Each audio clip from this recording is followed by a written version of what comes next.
to the Penn State College of Medicine and CTSI's Translational Science Seminar.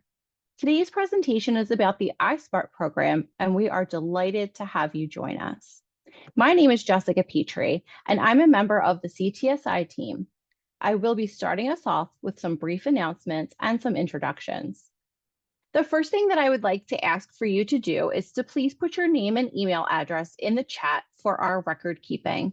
Please include the names of anyone else who may be joining you in the chat as well. So if you're in an office and a couple of you are sitting around the computer, please make sure that everybody's name gets entered into the chat.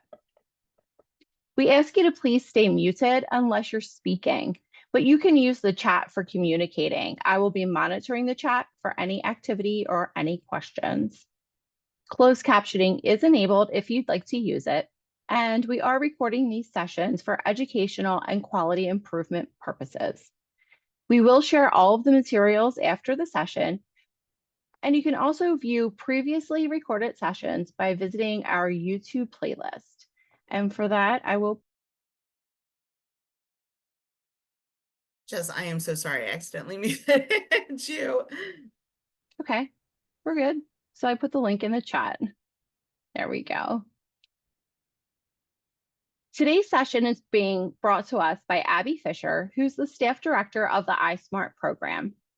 Abbey Fisher, MPA, PMP, earned the Master's of Public Administration degree at Penn State Harrisburg in 2011, and the Project Management Professional Certification earlier this year.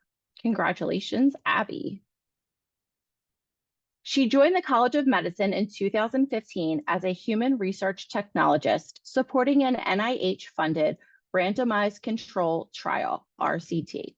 Abbey has served as a project manager on a large multi-site patient-centered outcomes research institute, or PCORI, funded study, 2 Substance Abuse and Mental Health Services Administration grants, and supported a variety of programs for the Vice Chair of Clinical Research in the Department of Medicine. Abbey joined the CTSI in 2022 and serves as the Research Navigator and Program Staff Director of the iSMART program, which you will learn a lot more about today. She is an advocate for staff leadership opportunities and improving research infrastructure across the university. In addition to her role in CTSI, Abbey is also Senior Project Manager for the Project Echo team. With that, I'm going to turn it over to our presenter today, Abbey Fisher.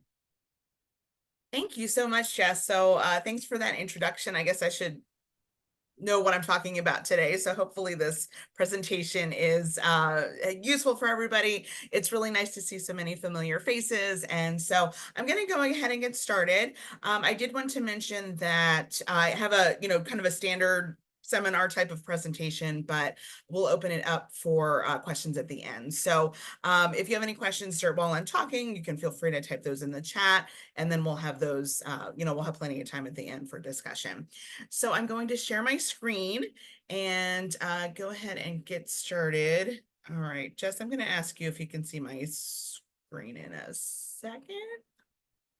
I can see your screen, Abbey. Yay. It looks great. Thank you. All right.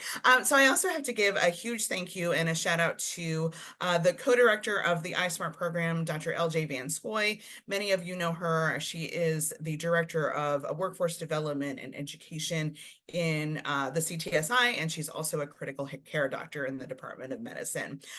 So she wasn't able to join us today, but I just wanted to mention that she has been a hugely integral part in the leadership and development of this program. So thank you to LJ. All right, so I wanted to just kind of give a little bit of an overview of why we are doing this session as a translational science seminar, and how the iSMART program relates to the overall CTSI mission. So some of you who work at the College of Medicine may have heard or remember a program called SMART. SMART stood for Staffing, Mentorship, and Research Training. That program was developed prior to the pandemic, so roughly 2018, 2019.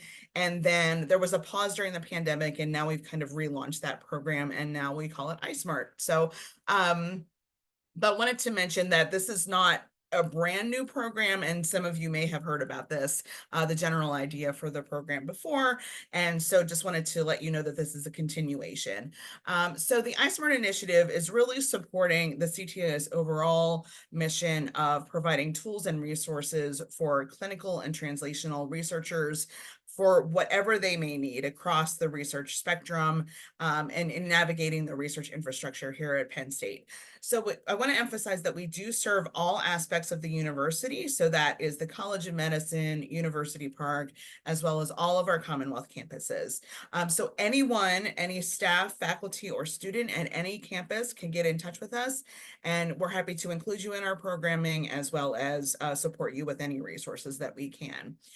So as I mentioned, the CTSI's goal is really to support clinical and translational science. We call it bench to bedside and beyond. So anywhere along that research spectrum. And so iSMART is helping helping researchers to do their work more efficiently and more effectively. And so we have a broad range of programs that I'll go over today, but just wanted to mention that our work is closely aligned with the CTSI, and we actually fall underneath the what we call the Workforce Development and Education Core in CTSI. So our mission is really threefold, multifold. And so on this slide, I wanted to go over kind of like our goals, our mission statement, as well as talk about some of the initiatives that we have within the iSMART program. So one of the main core tenets of our program is that it's programming and resources for researchers by researchers. So we work extensively with the central research offices. So that includes the IRB and the HRPP.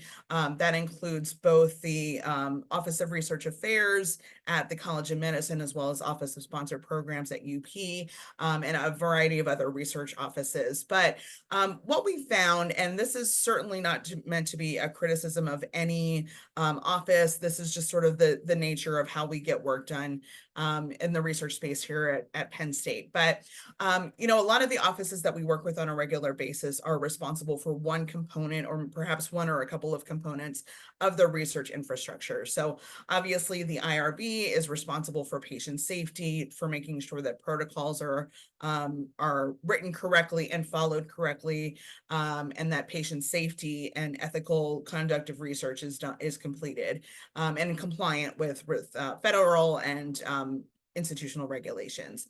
So the Office of Research Affairs helps with contracts and grants and budgeting, things like that. But each office tends to be responsible for one part of that research spectrum or the research infrastructure. And what we found, if you are a researcher conducting, you know, projects day to day, applying for funding, you know, whether you're a new researcher, new to the institution, or new to research in general, or whether you've been experienced for many, many years, your responsibility is to take all of those components of the spectrum and then make it happen. So you're actually getting the work done. And so you tend to be working with a lot of different offices at one time. And your responsibility is then to put those puzzle pieces together and actually get everything done and be compliant, efficient, effective, and complete your goals.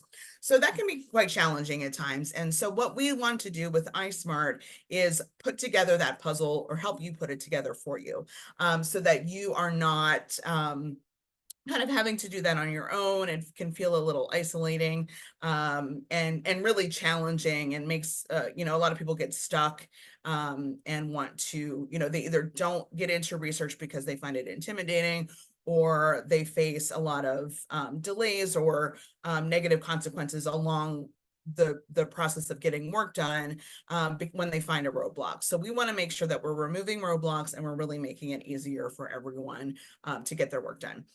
We also, as I mentioned, provide support and training in navigating the research infrastructure, not only with the iSMART programs, but I also serve as the research navigator for CTSI, which I'll talk about a little bit. It's not quite part of the iSMART program, but it's closely related. And then another core mission of iSMART is really to recognize and train diverse research staff. So, you know, a lot of times research staff are kind of seen as we work for the principal investigator, we work for the PI or the researcher, but we also provide critical expertise and a critical role within the research framework. And so several of our initiatives really put staff at the forefront of developing resources, developing training, sharing things that we've learned along the way. And we also want to provide opportunities for networking and mentorship and leadership opportunities and professional development. So we have 5 different initiatives, and I will go through each one of these individually, but we have the Now What program. So some of you may have heard about this program.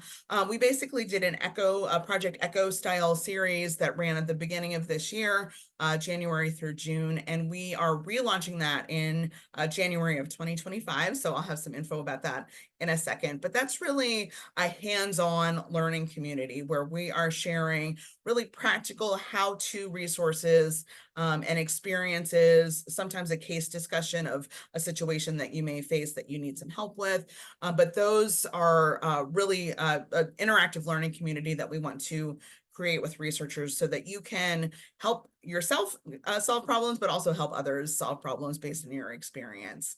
Then we have the Accelerated Staff Assistance Program, also known as ASAP. I will mention I am not responsible for all of these very catchy names. That's really LJ's, her brilliant ideas for all of these clever names for our initiatives. So the ASAP program supports short-term and partial effort staffing for faculty who are in need of that to support their research.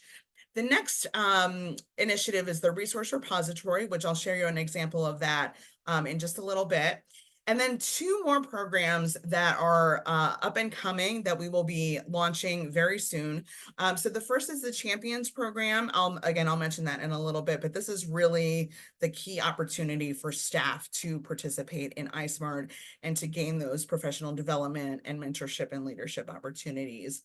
And then the detail certificate that we are working on, that is most closely related to all of our other programs in that it's a certificate program, not an academic certificate, but a professional development training program that we're putting together with the resources that we are developing for the repository, including some of the topics that we cover in the Now What series and a lot of the resources that we're developing for the Champions program. So this is also an opportunity for research teams, especially staff and junior faculty who provides you with an educational opportunity, and then you'll get professional development credits that will hopefully support your research and make you a more valuable to your team, as well as more attractive if you're looking to advance in your career here at Penn State. Alrighty, so as I mentioned, I'm going to go through each of our programs in more detail. So the first is the ASAP program, or the Accelerated Staff Assistance Program, and we are so very proud. I'm not sure if he is with us today, but Stephen Negron Candelario is our project manager for ASAP. He joined us in October of last year, so it's been about 10 months. But he has just been, we found a unicorn, and we are so grateful that he is on our team. But he has brought his own research experience from a variety of settings here at Penn State. He is also part of he's a student in the integrated undergraduate and graduate program.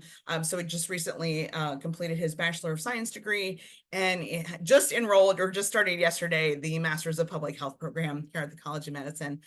So we could not be more thrilled with Stephen and the expertise and the experience that he brings to ASAP. The program itself is really, we found a need, and I know that this is not a new need. We're just really grateful that we have the resources to provide this for faculty and research teams. But we know that many research teams have issues where they're either starting up a new grant and they have no staff to get the work done, no staff to plan, no staff to complete the IRB submission, or a number of other tasks that have to happen at the beginning of a new grant or a new contract.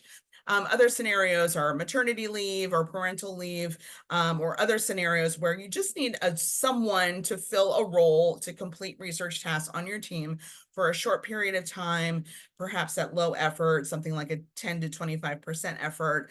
And so it doesn't make sense to actually hire a person, but you still need that extra staff support. So that is what we are providing with the ASAP program. We've already piloted this program with a number of faculty across the institution and have gotten some fantastic feedback. So Stephen supports human subjects research projects. So not necessarily clinical trials. We do have other resources that support clinical trials, including our clinical research center and our fantastic nursing staff there. We also have, statisticians. We have others who can support work for bench or lab, wet lab science research that you may be doing. But Stephen really supports human subjects. So any kind of biobehavioral health interventions or other types of research. He is an expert in participant screening, recruitment, consenting, and data collection. He can support IRB submissions and document development, REDCap support and data management, regulatory compliance, EMR requests, lots and lots of other tasks. And so he is also bilingual. And that is something also that we are critically in need of here at Penn State. So folks who can work with Spanish-speaking participants who are fluent in both English and Spanish. So Stephen is your person.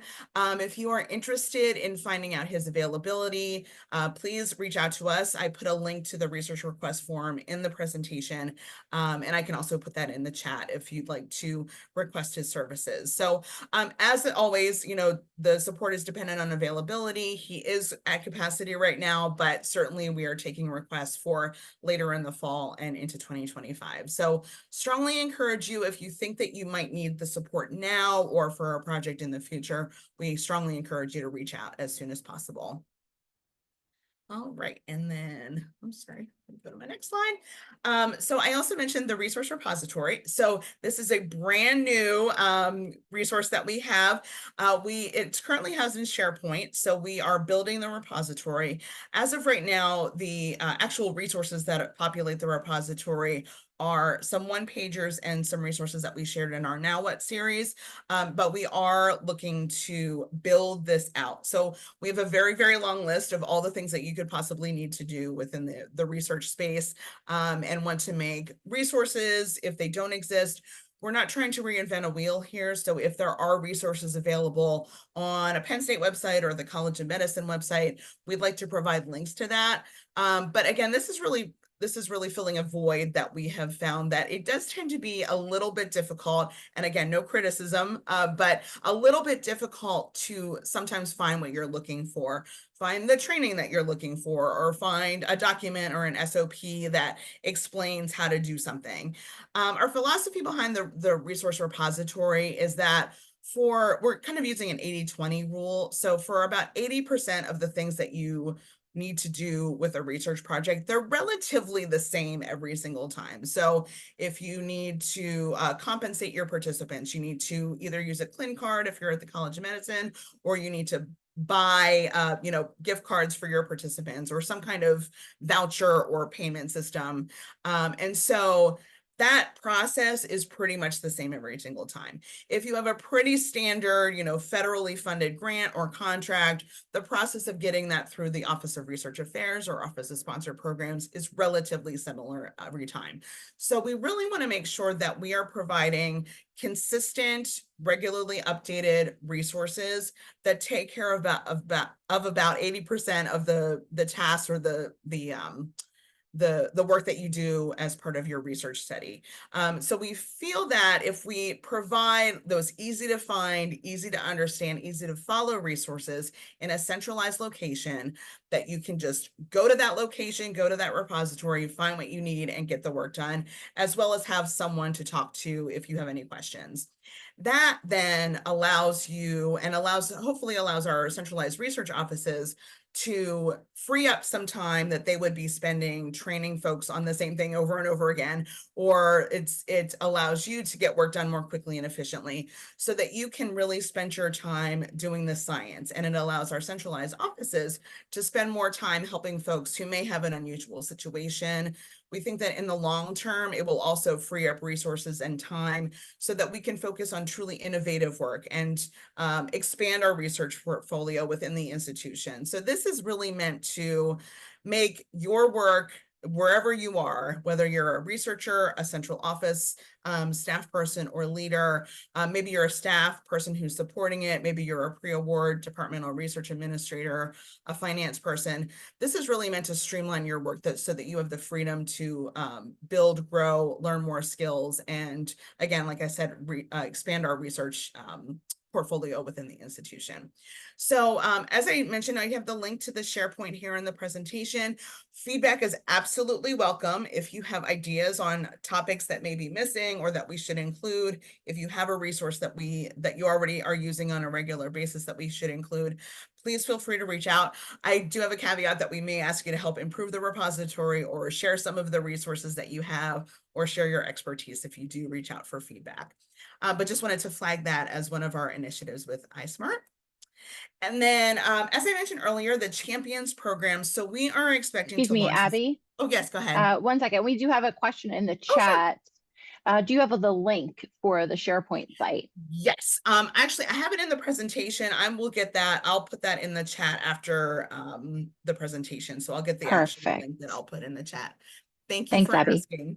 And I'll also get the research request form. So you can just click on that while we're talking at the end of the presentation, but thank you so much for asking. So the iSMART Champions program is soon to be launched. So we are finalizing some of the promotional materials in our REDCap survey for the program, and then we will launch it. So if you're not already signed up, please consider signing up for our CTSI newsletter, and you will be told all about this Champions program as soon as we launch. But we're especially excited to launch this program. This is really, in my mind, it's really one of the key components and the heart of the iSMART program because it's a staff-led initiative. So as I mentioned earlier, our research staff are really one of the most important resources we have in the research infrastructure within Penn State. So a lot of staff at the HRT level, maybe the clinical research professional level, and certainly at the project management level, we've been doing this work for a long time, and we're really in the nuts and bolts, nitty gritty of how to get the work done. And so while our faculty are focused on the science and the research design, and that is critically important, we need those big ideas to do the research. The actually getting it done part often falls to the research staff. And so you can't accomplish your big idea without knowing how to get it done. So the Champions program, we're looking for basically crowdsourcing resources, processes, how to do research here at Penn State, and how to do it efficiently and effectively. So we're looking for folks who are champions. So these are research staff who perhaps you're the go-to on your team for, as I mentioned, how to purchase or how to secure gift cards for your participants. Maybe you're really good at ordering supplies. Maybe you're really good at requesting data from the EMR, from our Penn State Health EMR system. If you have a specific research skill or a process that you've perfected, and if you made an SOP, or as I mentioned, you're the go-to, you're the trainer on your team on how to get work done, we're really looking for you to join our Champions program.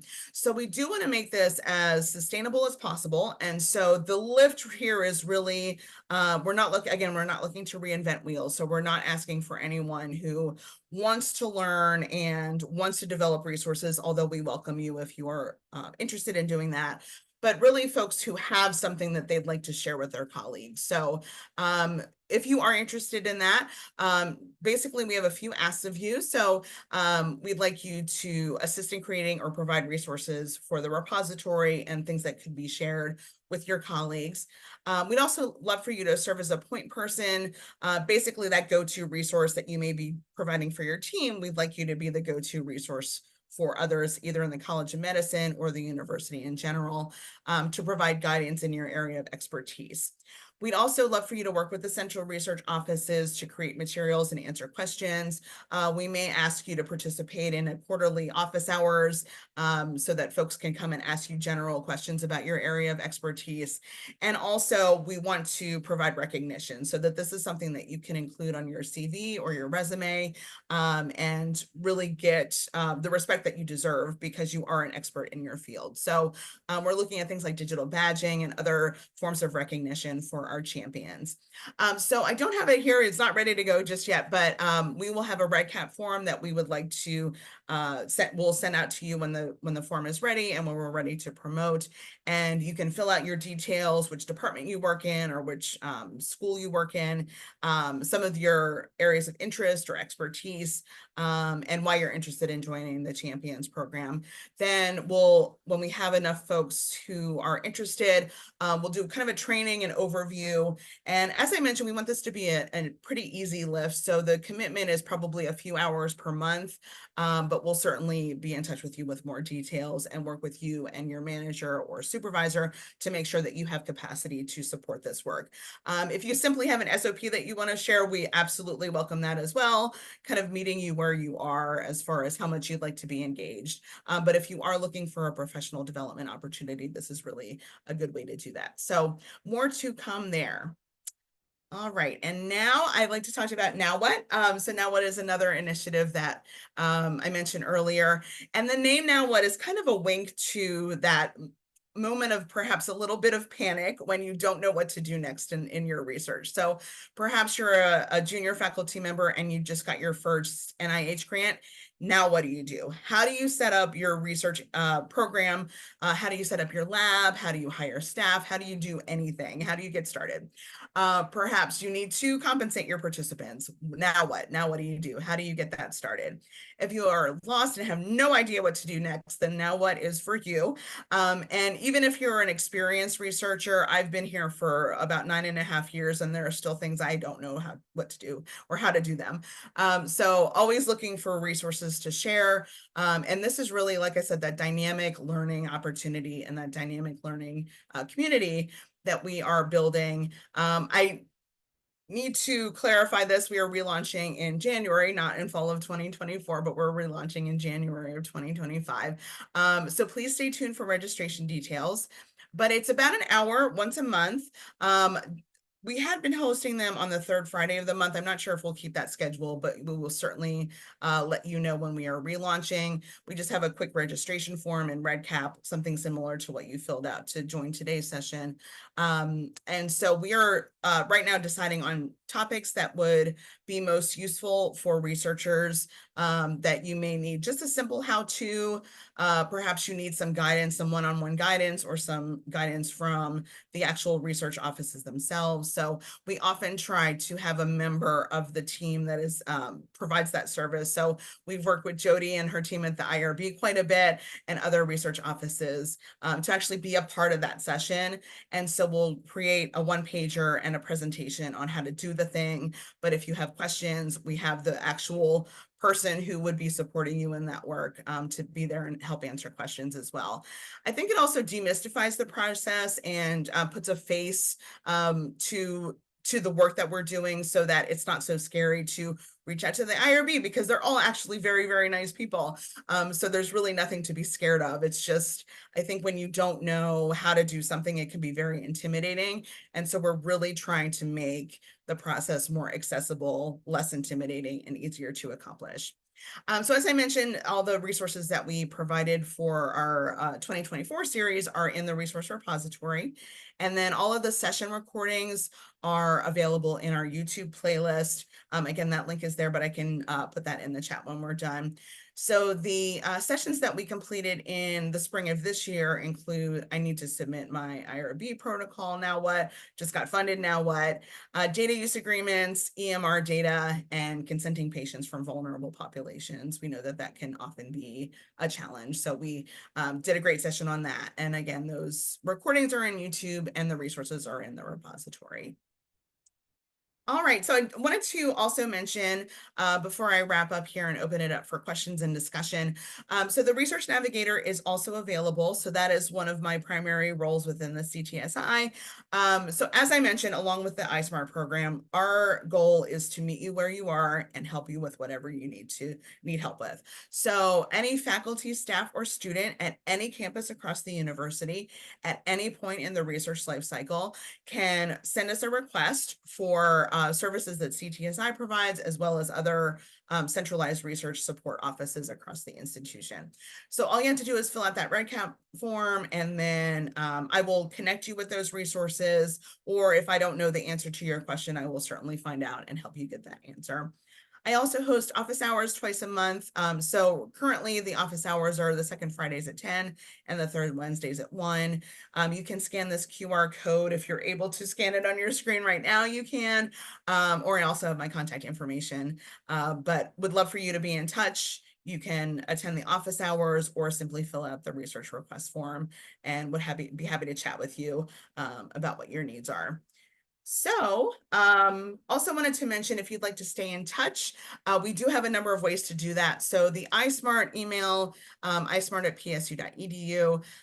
You can also sign up for our newsletter, which I mentioned earlier, and our research request form is there as well. And then you can scan the QR code to submit a research request. You can follow us on all of the social media channels, but really encourage you to reach out to us and our team, and we are more than happy to connect with you. And really the main goal is to just help wherever you need help. We know that research can be very difficult. Sometimes the regulations are changing, sometimes the policies are changing, and we just really want to make sure that you can do things smoothly and easily.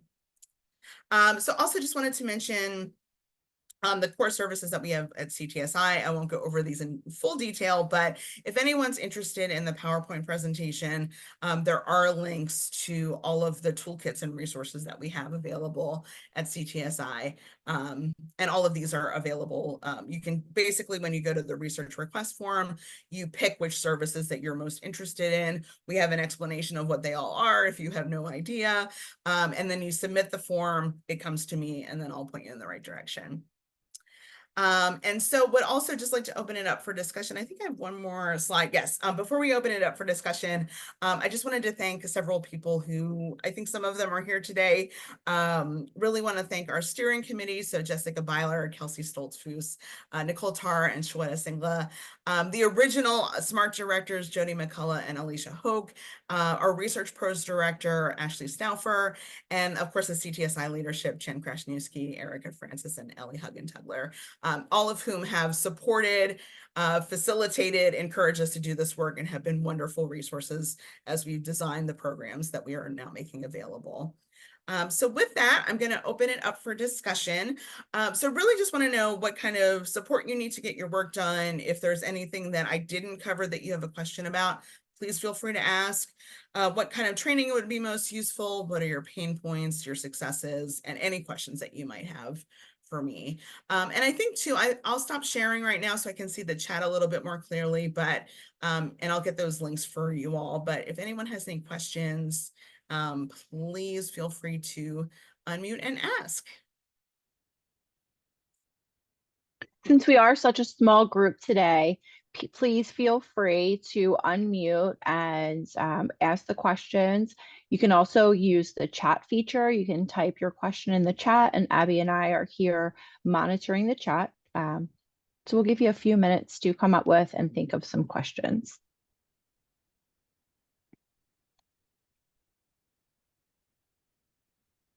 And while we're doing that, I am getting the links and putting those in the chat. For the repository, you do need to, I believe you need to use your PSU login to access that. But if you have any issues or aren't able to, just let me know and I'll help you with that. And I'll get our request form. So Abby, one question that has come in is about the details program. Yes. And is there a cost to participate in the details program? And what type of credentials do you get with the details program? That is a great question. Thank you. There is no cost. It's completely free. And there isn't, so I wish that we could provide a kind of a certification credential. Again, we're looking at digital badging, but it is something that you can put, you would be able to put that on your resume as completing it. Basically what we're doing is, and again, we're still developing this to a degree, but I can kind of give you the general overview of what we envision for the program. So we want, again, we don't want to reinvent wheels. So we would have a traditional these are the things that you absolutely need to know to be an effective research staff person or faculty member here. So that where those resources already exist, we would point you to those. So for example, the clinical trials office has a fantastic 12-week, I think it's still 12 weeks, clinical research, kind of a 101 training where they cover a variety of topics, including consenting, budgeting, all sorts of different topics for clinical research. So if that is of interest to you, we would encourage you, that would be part of our checklist, to take that training. So basically it's kind of a core checklist. And then as with any other training program, we'd like to have some electives or optional training. So a little bit of a choose your own adventure there. So where there are gaps, so where there are trainings that may not exist already, we would then develop those resources or those trainings for you, as we did with the Now What series. So we'll have a bunch of different options. Some may be, synchronous, where we encourage you to attend a Now What session as part of that training. Some may be asynchronous, where there's a resource online and we're simply linking you to a website where you can read more. Some may be, encouraging you to participate in an existing training that another office provides. I know that IRB provides some fantastic trainings as well, and other offices as well. So again, we're not trying to reinvent wheels, but we do want to have something that's pretty organized and covers a lot of the competencies that we would like our research staff and junior faculty to possess. So while, as I mentioned, it's not an academic credential, it is something that when you've completed that training, that you could put on your CV. If you were looking for a promotional opportunity, we can't promise that you'll get a promotion from it, but it would make you a more attractive candidate if you were looking for another opportunity within the institution. So I hope that answers the question. Thanks, Abby. Thank you. And Michelle, you had a question.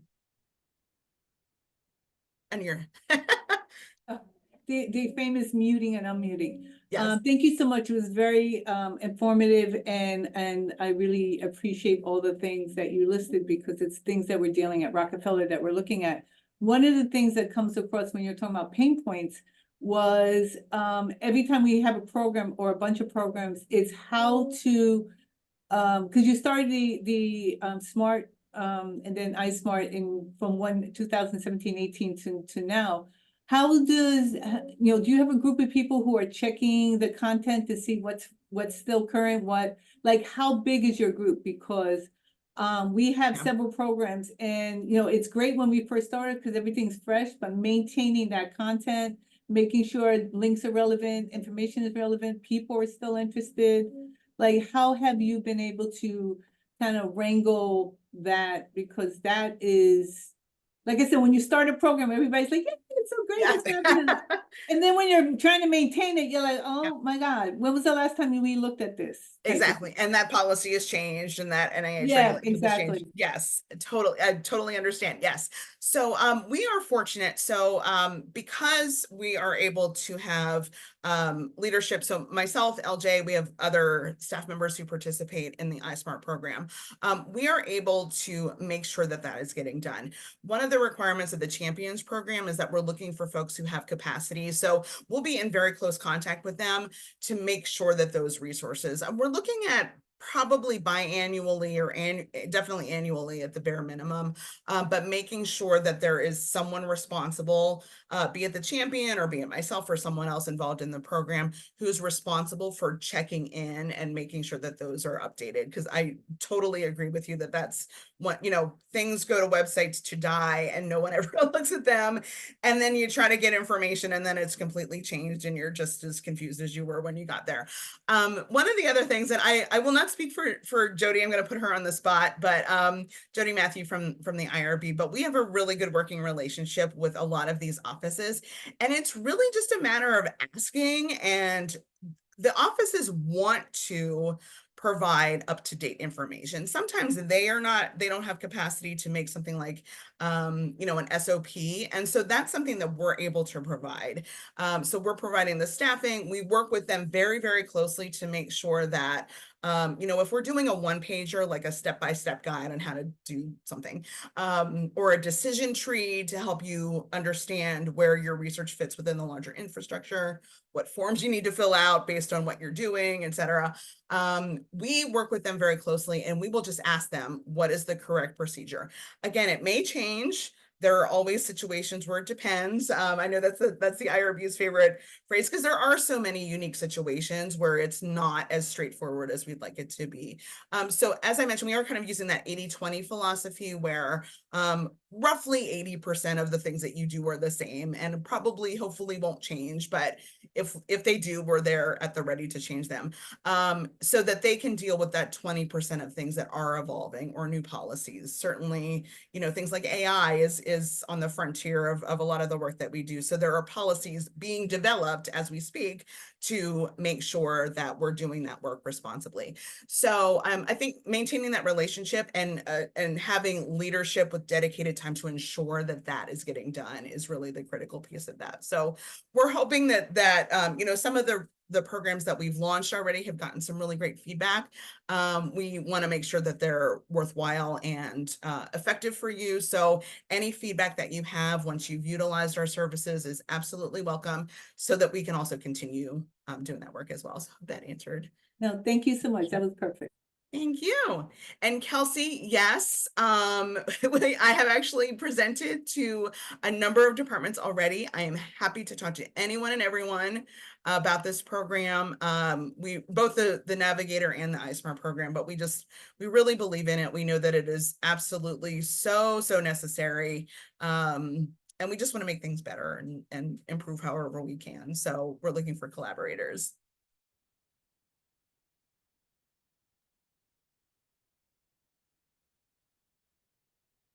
Abby, another question that has come in is about the ASAP program. And is there a plan on training these people if there is a gap in what they know and what the department they're working for needs? Absolutely. Yes. Great question. So, as I mentioned, when we hired Stephen, he already had a lot of skills already, and has been an incredible resource. And so the lift on that training was less than it would have been for someone who may not have worked at Penn State before or may not have experience. But what we did with Stephen, and if we are fortunate enough, hopefully at some point, to increase capacity in that program and hire additional staff, we do have a training outline. So basically, when I worked with Stephen, we did an inventory. So basically the same outline that we're using for the repository and our other programming is what I shared with Stephen. He indicated what he was already trained in doing, like if he had a city training, certification, we just put a little check mark there. But we basically have a training inventory and would utilize that for future staff. We have had some, he worked on a project over the spring and summer that required unique training. It was a patient navigator training. And so for that, we were fortunate that the program itself was able to fund his time to take that training. So where there are, basic training like IRB submissions or consenting or the basics that a lot of research studies complete, we would provide that training. If there's something that's specialized or unique to your specific program, we would just work with you. And if there's a cost involved, we would work out, paying for that, et cetera. But we provide that training. I will mention that unless it's that really specific training that is unique to your program, we at CTSI cover Stephen's time or cover the ASAP staff person's time to take that training. So you're not responsible for that, but we definitely provide, tailored training. And he's always looking for opportunities. So every time the IRB has a webinar, he will attend that to make sure that his skills are up to date. But we really make sure that folks are trained. Great. Thank you, Abby. Thank you. I also got I'm so sorry. I also got a note that folks may need to request access to the repository. So I'll work on that. Great. Thanks, Abby. Does anyone else have a question that you would like to ask our research navigator expert, Abby?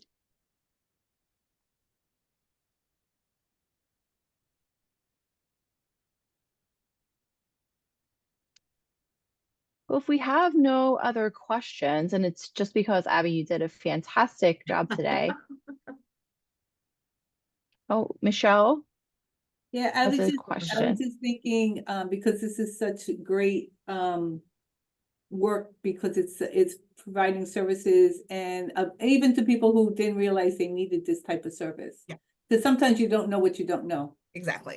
So when you have these conversations, but are you tracking analytics and just like how people are using your services, where how they applied it, how is it useful, how are they using it? Are you following people who, I know this is probably more into the future, but people who've taken their services that they learned at your institution, if they go into other institutions, how they're applying it there. Because for our scholars, when they're in the mix of learning and gaining knowledge, they don't see how they're using the knowledge until they leave to another institution. And then they realize, oh, wow, I know this, but when you're in the midst of it, it's like you don't see the forest for the trees because you're there. Exactly. Yes. Great question. So we track metrics a couple of different ways. So a lot of the iSMART initiatives are kind of in their pilot or infant stages. So for example, the Now What series, we do an evaluation after each session. I'm sure you'll get an evaluation today, so, kind of that similar feedback that we'd like. So how useful was it? How likely are you to recommend this to another, a colleague or your staff or other faculty? There are questions about whether it's, I think we asked whether it's directly applicable to your work or not so much, which is totally fine. Not everybody needs every topic. So for those, we basically, for those resources, and then for ASAP, for those, for Now What, it tends to be a little bit like, we don't expect that you'll come to a Now What series and then get like a $5 million NIH grant the next cycle based on just coming to our Now What series. That would be amazing, but it's not quite the purpose of that. However, for something like the ASAP program, we do have a follow-up. So we do a 6-month and a 12-month follow-up with the folks who use our ASAP program. And we do track. So if you applied for funding, did ASAP directly contribute to the success of your current project or your ability to apply for funding, scholarship, any papers or presentations that you completed based on the help that you got from ASAP. So those types of longitudinal metrics, we are tracking those. We also have a similar format for the Research Navigator program. So we have a 1-month, 6-month, and 12-month follow-up that asks those similar questions. So not just, what successes did you have? That obviously shows value and success for our program, but we want to see that our research is actually growing. Within Penn State. And ideally, folks are not leaving Penn State. They stick around if there are opportunities. We are certainly limited in our ability to track if they leave the institution. But certainly if they stay with Penn State and they're, they want to continue the research. I think, again, I want to say this kindly, but I know that folks may find other opportunities with other institutions, but where we can, we hope that the support that we're providing helps with retention, because when you are unable to get work done for a variety of different reasons, whether it's, perceived or actual lack of support, whether it's just like, you don't see the opportunities here that maybe you're getting from another institution. Totally understand that, but we really want to make things, we really want to continue the successes that we have and continue the things that we do really well and improve the things that need some improvement so that people stick around. Yeah, that's a great benefit, is the retention. Is probably one that could be measured, but still that's a great gift as well. Absolutely. Yes. That's a great, that's a good idea to track retention. I don't know that we can do quite a causal, a correlation there. Like, But were you going to leave? And if not, why weren't you going to right. leave? Did we help you stay? Did we Yes. help you stay? Yeah, but no, I think though there's probably definitely some influence because people stay where they feel valued, and getting this Exactly. type of resources and support shows Yeah. that they value their research is valued. So cool. Absolutely. Very nice. Absolutely. Thank you so much for that feedback. Yeah, I know, sometimes, it's not even an institutional policy. Sometimes it's NIH regulations or whatever. It can be a little confusing. So where we can translate, make it more accessible, we feel like we speak the language of researchers because we are researchers and research staff. So where we can, just make it easier to understand and get it done. No one wants to come in and break all the rules or do it the wrong way. They want to do it right the first time. So how we can support and make that easier, we're happy to do that. Great. Any other questions? And Jess, I had a really good question for you. So are the slides also shared with everyone, or should The slides are not shared, just the recording. That's okay. I will fix all those links. Maybe we can get the resources out to everyone. Also sign up for the CTSI newsletter because that is, we promote all of these resources in there. Let me get that link for everybody too, but.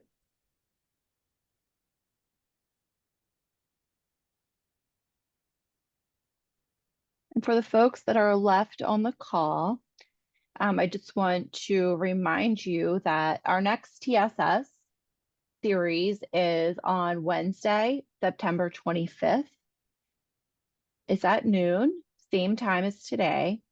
And it's going to feature Dr. Jessica Erickson and her talk, which is titled, "It is what we don't know that gets us into trouble. Improving diagnostics for neonatal sepsis." You can find the registration information for that talk in our CTSI newsletter. So just another reason to sign up and get that newsletter. We want to thank you for your engagement today, for your participation today. If you know of anyone or you yourself have a topic that you would like to share in a translational science seminar, please reach out to me and we can talk about that and get that scheduled. I will put my information in the chat.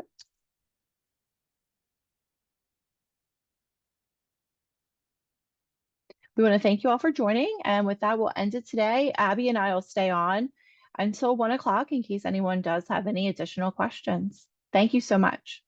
Thank you, Abby.